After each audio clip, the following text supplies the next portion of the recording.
jujur heula ah. Kan teruskeun deui. Ari itu naon nya belah kidul. Siga aya nu pupuyungkungan. Tuh, nu teugeup ngadeukeutan pager. Jelema katenjeuna mah. Cih, rek naon eta jelema teh? Siga ngalancat naik kana pager. Sidik ieu mah rek ngabangsat. Digebah sia ku aing.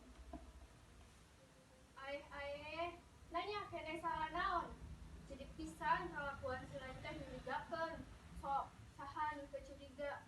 Geus ampir tengah peuting, cicing di poe, terus rek naik kana pager imah batur. Nya naon kasebutna ari nu kitu? Pasti si lain boga niat jahatnya. Rek maling ka imah batur si lain teh. Ngirit listrik dulu. Naha teu nyaho kana aturan Bapak Bupati. Urang teh kudu ngirit energi, ngarah kapake ku anak incu. Unggal penting ge di ieu kota mah reyem-reyem. Siga di lembur terus pan dina dicaanganna ge. Anggar we nyurigakeun ari ngalancat kana pager mah.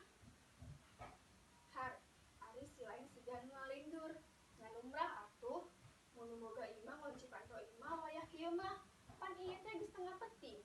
Sidiknya si lain rek maling, laporkeun sia. Neangan alasan sia mah bangsat.